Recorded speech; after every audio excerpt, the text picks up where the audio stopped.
La stratégie du choc, c'est un livre-œuvre de Naomi Klein, une journaliste canadienne qui critique la manière dont les gouvernements et les grandes entreprises utilisent les crises pour imposer des réformes économiques qu'ils ne pourraient pas faire passer en temps normal.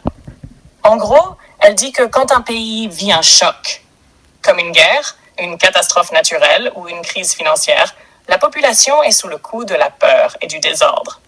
C'est à ce moment-là que certains dirigeants profitent de la situation pour privatiser, déréguler, réduire les protections sociales, bref, appliquer des politiques très favorables aux grandes entreprises. Elle appelle ça le capitalisme du désastre, le fait d'utiliser la douleur ou la confusion collective comme une opportunité économique. Par exemple, au Chili, après le coup d'État de Pinochet, les économistes formés par Milton Friedman ont transformé complètement l'économie en supprimant les services publics.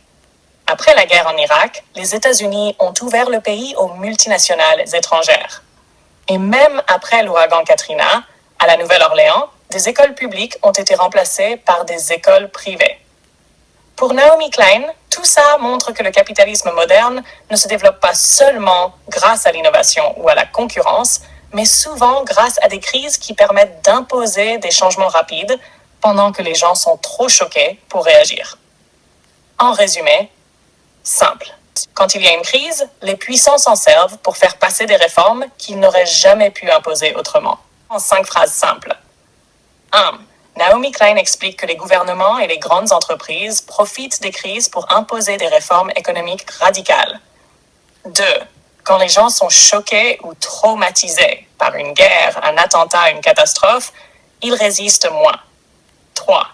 C'est à ce moment-là qu'on privatise, qu'on supprime les protections sociales et qu'on ouvre les marchés. Elle appelle ça le capitalisme du désastre, où la souffrance devient une opportunité économique. 5. Pour elle, ces stratégies se sont vues au Chili, en Irak, après Katrina, ou encore après le tsunami en Asie.